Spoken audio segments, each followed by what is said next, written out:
Hello friends, मैं doctor Kumar Rohit आज आपके बीच में एक ऐसे बीमारी के बारे में बात करने जा रहा हूँ जिसके बारे में लगभग आज की डेट में मैक्सिमम लोग जो हैं वो सफ़र कर रहे हैं उस बीमारी से। जो ऐसे लोग हैं जो बहुत ज़्यादा देर तक खड़े होते हैं या बहुत ज़्यादा देर तक चलने का जिनका काम हो या ओबेसिटी जिनको ज़्यादा हो, वो अक्सर लोग कंप्लेन करते हैं कि डॉक्टर साहब मेरे हील में पेन हो रहा है और सुबह सुबह उठता हूँ तो मुझे ज़्यादा पेन होता है।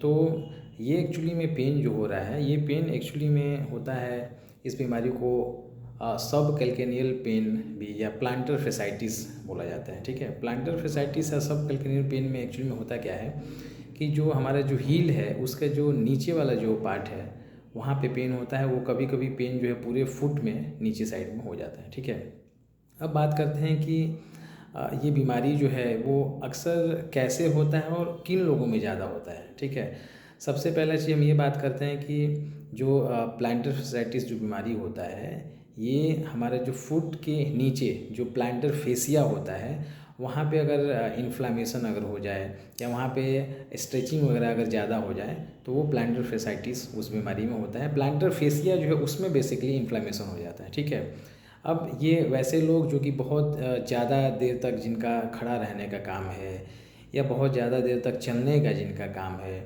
या बहुत वज़न जिनका ज़्यादा बढ़ा हुआ है, कोलेस्ट्रॉल जिनका ज़्यादा बढ़ा हुआ है, उनमें ये बीमारी जो है ख़ास करके ज़्यादा कॉमन होता है। ठीक है, अब हम ये देखते हैं कि अगर सब कैल्केनियल पेन हो रहा है तो इसमें दो तरह का पेन होता है। एक जो पेन है वो आपका फुट का जो सोल है वहाँ पे पर्टिकुलरली किसी एक पॉइंट पे आपको पेन होगा, जिसे नॉर्मली हील पेन के नाम से भी हम जानते हैं, हील पेन भी हम उसको बोल सकते हैं। लेकिन जो दूसरा मेरा सब कैल्केनियल पेन जो होता है वो डिफ्यूज़ सब कैल्केनियल पेन होता है। डिफ्यूज़ मतलब कि पूरा फुट वाला जो एरिया है वो पूरा कवर करता है, वो डिफ्यूज़ सब कैल्केनियल पेन हो गया। ठीक है, अब इस तरह का अगर कोई बीमारी है, अगर सब कैल्केनियल या प्लांटर फेसाइटिस से लोग सफ़र कर रहे हैं, यहाँ पे क्या होता है कि अगर हम इसके क्लिनिकल सिम्टम्स के बारे में हम बात करें कि भाई पेशेंट आपके पास आएगा तो क्या क्या वो कंप्लेन करेगा। पेशेंट का सबसे पहला कंप्लेन होगा कि फुट पेन। ठीक है, और सुबह में वो जैसे ही फर्स्ट स्टेप लेते हैं उस समय पेन ज़्यादा होता है, जिसे हम नॉर्मली आम बोलचाल के भाषा में मॉर्निंग स्टिफनेस भी बोलते हैं। ठीक है, तो सब कैल्केनियल पेन हो रहा है प्लांटर फेसाइटिस में, मॉर्निंग स्टिफनेस ये कॉमन है, ये पॉजिटिव रहेगा ही रहेगा। आपसे पेशेंट यही बोलेगा कि मैं सुबह में जब उठता हूँ, उठ के जब थोड़ा पैर बढ़ाता हूँ, थोड़ा स्टेप लेता हूँ, उस समय मेरे पैरों में ज़्यादा दर्द होता है।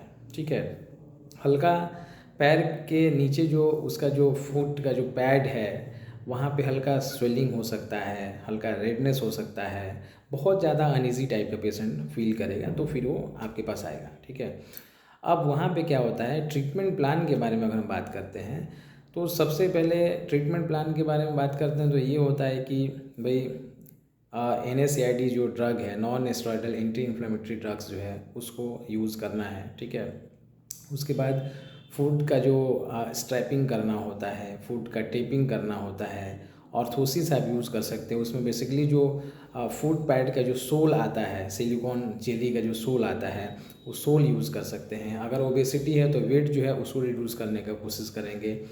दूसरा चीज़ है कि आपका जो पोस्चरल मैनेजमेंट है उसके ऊपर भी ध्यान देना है। पोस्चरल मैनेजमेंट कहने का मतलब ये है कि अगर बहुत ज़्यादा देर तक लंबा खड़ा नहीं होना है, बहुत ज़्यादा prolong standing, prolong walking, prolong stair climbing, ये सब चीज़ जो है उसको भी बहुत हद तक अवॉइड करना है, रिड्यूस करना है।